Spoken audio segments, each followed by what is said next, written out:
আসসালামু আলাইকুম ওয়া রাহমাতুল্লাহি ওয়া বারাকাতুহু নাহমাদুহু ওয়া নুসাল্লি আলা রাসূলিল কারীম আম্মা বা'দ। ইসলাম ধর্ম শান্তির ধর্ম, ইসলাম ধর্ম সত্যর ধর্ম, ইসলাম ধর্ম আল্লাহ তাআলার কাছে পছন্দনীয় ধর্ম। ইন্না দ্বীনা ইনদাল্লাহিল ইসলাম, আল্লাহ তাআলার কাছে গ্রহণযোগ্য ধর্ম হলো ইসলাম। ওয়া মান ইয়াবতাগি গায়রাল ইসলামি দীনান ফালা ইউকবালা মিন, যে ব্যক্তি ইসলাম ধর্ম ছাড়া অন্য কোনো ধর্ম গ্রহণ করবে সেই ধর্ম আল্লাহ তাআলার কাছে গ্রহণযোগ্য নয়। তো সেই ইসলাম ধর্ম এর সত্যতার একটা বিশেষ একটা প্রমাণ হলো ইসলাম ধর্ম মানুষকে উৎসাহিত করে যে সেই বিবাহ করবে। যেন হাদিসের মধ্যে রয়েছে মান ইসতাতা মিনকুমুল বাতা ফালিতাযাওয়াজ, তোমাদের মধ্যে যাদের সামর্থ্য রয়েছে তারা যেন সে বিবাহ করে নেয়। এর মাধ্যমে তার দিল পবিত্র থাকবে, তার চক্ষু নিম্নগামী হবে, তার ইজ্জত সম্মানে তার হেফাজত হবে। এছাড়া যারা সামর্থ্য রাখে না তাদেরকে বলা হয় যে তোমরা বেশি বেশি করে তোমরা রোজা রাখো। তো বিবাহকে বলা হয়েছে আর নিকাহ মিন সুন্নতি, নবী সাল্লাল্লাহু আলাইহি ওয়াসাল্লাম বলেন যে বিবাহ হলো আমার সুন্নাত। বিবাহটা হলো সমস্ত আম্বিয়া কেরামের সুন্নাত, সমস্ত আম্বিয়া কেরাম বিবাহ করেছেন। ইসলাম এ কথা বলে কথা সে শিক্ষা দেয় না যে সে দূরে থাকবে, বিবাহ থেকে দূরে থাকবে, সংসার থেকে সে দূরে থাকবে, বিবি থেকে বাল বাচ্চা থেকে সে দূরে থাকবে। ইসলামের শিক্ষা দেয় না, ইসলাম শিক্ষা দেয় সে সমাজকে নিয়ে চলবে, সে সামাজিক হবে, সে তার একটা পরিবার হবে, সুন্দর পরিবার হবে, তাদের হক আদায় করবে, সে আল্লাহর হক আদায় করবে, সে বান্দার হক আদায় করবে। ওইভাবে ইসলাম মানুষকে শিক্ষা দেয়। ইসলামে তো এই কথা বলে যে খৈরকুম লিআহলিহি, তোমাদের মধ্যে থেকে শ্রেষ্ঠ হলো সেই ব্যক্তি যে তার পরিবারের কাছে, তার স্ত্রীর কাছে সে শ্রেষ্ঠ হয়। আপনি যদি বিবাহ না করেন তাহলে আপনার স্ত্রী কোত্থেকে হবে? আপনি কীভাবে আপনি শ্রেষ্ঠ হবেন? এই জন্য ইসলাম মানুষকে বিবাহ করা শিক্ষা দেয়। এখন সেই বিবাহর বয়স হাদিসের মধ্যে এমন এসেছে, একটা প্রাপ্তবয়স্ক একটা নারী, সে প্রাপ্তবয়স্ক হয়ে গেছে, তাকে বিবাহ দেওয়া হচ্ছে না, বিবাহ দেওয়া হয়নি। আর সেই অবস্থায় যদি সে গুনাহ করে তাহলে বাবা এর গুনাহের ভাগী হবে, অপরাধী হবে বাবা। সন্তান সে বড় হয়ে গেছে, মা বাবার দায়িত্ব হলো তাকে বিবাহ পড়ায় দেওয়া, উপযুক্ত স্থান দেখে তাকে বিবাহ পড়ায় দেওয়া। ছেলে মেয়ে যারা রয়েছে তারা মা বাবাকে ডিঙ্গা তারা যাবে না, যদিও বিবাহ সংগঠিত হয়ে যায়, কিন্তু মা বাবাকে ডিঙ্গা যাবে না, বরকত আসবে না। যদি আপনি মা বাবাকে না জিজ্ঞাসা করে, তাদের অনুমতি না নিয়ে, তাদের দোয়া না নিয়ে আপনি আপনার বৈবাহিক জীবন শুরু করলেন, তাহলে সেই জীবনে আপনার বরকত আসবে না, শান্তি আসবে না। তাহলে আপনি তাদেরকে অনুমতি নিয়ে, তাদের সম্মতি নিয়ে, তাদেরকে নিয়ে আপনি বিবাহ করুন। আলিনু বিন নিকাহ, হাদিসের মধ্যে এসেছে তোমরা বিবাহকে প্রচার প্রসার করো। ওয়াজআলু ফিল মাসাজিদ, তোমরা মসজিদের মধ্যে বিবাহ করো। যদিও এটা একেবারে কমে গিয়েছে, আমার চোখের সামনে খুবই কম এমন পড়েছে যে মুসলিম বিবাহ হচ্ছে। মনে হয় এই বয়সে আমি 1 থেকে 2টা বিবাহ দেখেছি যে মুসলিমের মধ্যে বিবাহ হইতেছে। তাহলে নবী সাল্লাল্লাহু আলাইহি ওয়াসাল্লামের সুন্নাত থেকে আমরা অনেক দূরে। বলা হয়েছে যে আযমু নিকাহি বারাকাতান আইসারুহু মাউনা, যে বিবাহের মধ্যে খরচ কম সেই বিবাহের মধ্যে বরকত বেশি। তাহলে বিবাহের মধ্যে যথাসম্ভব খরচ কম করুন। তারপরে মোহর যেটা রয়েছে 10 দিরহামের কমে মোহর নেই। তারপরে মোহর মিছিল ধরুন, তথা যেই মেয়েটাকে বিবাহ দেওয়া হচ্ছে সেই মেয়ের বোনের মোহর কত ছিল, তার ফুফির মোহর কত ছিল, তার খালাম্মার মোহর কত ছিল, ওইদিকে লক্ষ্য করে মোহর ধরুন। এভাবে মোহরটা যে ধরা হচ্ছে হয়তো বেশি বাড়াবাড়ি করা হচ্ছে, যার ধরুন মোহর তো ধরা হয়েছে কিন্তু মোহর দেওয়া হইতেছে না, মৃত্যু পর্যন্ত সেই মোহর আদায় করা হচ্ছে না। যতটুকু আপনি দিতে পারেন, সামর্থ্য রয়েছে ততটুকুই ধরুন, আস্তে আস্তে দেওয়ার চেষ্টা করুন, এটা ঋণের মতো দেওয়ার চেষ্টা করুন। তারপর দেখা দেখির ক্ষেত্রে যে ছেলে বিবাহ করবে সেই কেবলমাত্র দেখেন, অন্যরা দেখতে যাবেন না, দুলাভাইকে নিয়ে যাবেন না, বাবাকে নিয়ে যাবেন না। নিয়ে যাবেন না মানে কি, আপনি সাথে গেলেন কিন্তু যখন সরাসরি সে মেয়েকে দেখতে যাবে তখন অন্য কোনো পুরুষ আপনারা দেখবেন না।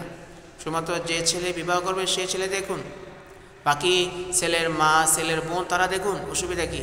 কিন্তু একটা মেয়ে তাকে দেখানোর ক্ষেত্রে কত টাল বাহানা, কত কিছু, কত বাড়াবাড়ি, এগুলি উচিত নয়। মুসলমানের এগুলি কাজ নয়, একটা মুসলমানের বিবাহ এটা নয়।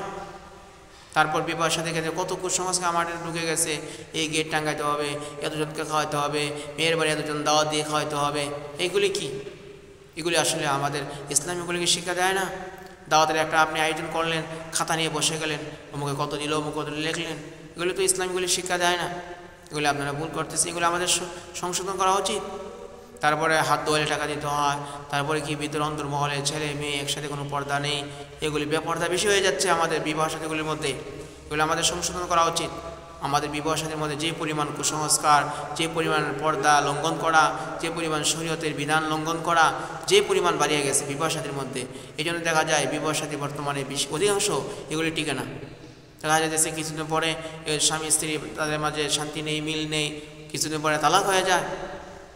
সেই বিবাহ সাথীর মাধ্যমে মানুষ তার ইজ্জত সম্মান হেফাজত হয়, সে নেক সন্তান সে লাভ করে, সমাজের মধ্যে শান্তি শৃঙ্খলা বজায় থাকে, জিনার রাস্তা বন্ধ হয়।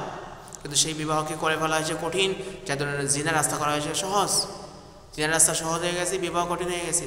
বিবাহকে সহজ করেন, জিনার বন্ধ হয়ে যাবে। যে জায়গার মধ্যে জিনা হবে, ব্যভিচার হবে, অশ্লীলতা ছড়াবে, ওই জায়গার মধ্যে এমন বড় বড় মহামারী আসবে, রোগ আসবে, যে রোগের নাম পর্যন্ত আগে কেউ শুনতো না। এজন্য সেই বিবাহ সাথীটা সমস্ত আম্বিয়া কেরামের একটা বিশেষ একটা সুন্নত। সেই সুন্নতকে আমরা নবী সাল্লাল্লাহু আলাইহি ওয়াসাল্লামের সেই আদর্শকে সামনে রাখিয়া নবীজি যেভাবে ওনার মেয়েদেরকে উনি নিজে যেভাবে বিবাহগুলি করেছিলেন ওইভাবে আমরা করি, তাহলে দেখা যাবে আমাদের বিবাহগুলির মধ্যে শান্তি আসবে। আর যদি আমরা আমাদের মন মতো করি, আমার পাড়া প্রতিবেশীকে এভাবে করছিল, ওই হিন্দুদের থেকে আমরা যদি শিখি, ওই অন্য একটা ধর্মের মানুষ থেকে যদি আমরা বিবাহ শিখি, তাহলে আমাদের পদে পদে আমাদের মুসিবত আসবে, পদে পদে আমাদের ক্ষতি আসবে। আমাদের বিবাহের মধ্যে আজকে বরকত নাই, আমাদের গরুগুলির মধ্যে আজকে শান্তি নাই, পারিবারিকভাবে আমরা অশান্তির মধ্যে আছি। কেন আজকে আমাদের এগুলি দুর্দশা? আমরা সেই নবীজির আদর্শ থেকে আমরা সরে গেছি। আমরা মুখে বলি যে আমরা মুসলমান, কিন্তু কাজে করবো আমাদের মুসলমানই তো প্রকাশ পায় না। আমরা মসজিদের মধ্যে আসে নামাজ পড়ি, আল্লাহ আমি তোমার ডাকি, কিন্তু সেই যে মসজিদ থেকে বের হইলাম আর মনে হয় না যে আমি মুসলমান। একজন মুসলমান সে তো মসজিদে মুসলমান হবে, সে ঘরের মধ্যে মুসলমান হবে, সে বাড়ির মধ্যে সে মুসলমান হবে, সে রাস্তাঘাটে থাকলেও সে মুসলমানই থাকবে, সে দোকানে গেলে সে মুসলমানই থাকবে, সে কোর্টের মধ্যে গেলে সে মুসলমান থাকবে, সে বিবাহের সাথে করতে গেলে সে মুসলমানের মধ্যে সে বিবাহ করবে। কোথায় গেল আমাদের সেই মুসলমানিত্ব? কোথায় গেল সে আমাদের সেই ইসলাম? কোথায় গেল সে আমাদের নবীজির শিক্ষা? আল্লাহ আমাদের বোঝার তৌফিক দান করুক। আজকে তো এই সমস্ত জিনিস এক তো ওইগুলো আলোচনা নাই। আমাদের যত আমাদের সময় সামনে যেতেছে তত আমাদের ইসলাম থেকে আমরা দূরে সরতেছি। এমন হয়ে গেছে নবীজির সে কথার মতো ইসলাম আবার সেইভাবে মদিনার মধ্যে ফিরে যাবে, যেভাবে একটা সাপ সে তার লেজকে টানিয়া সে তার গর্তের মধ্যে ফিরে যায়।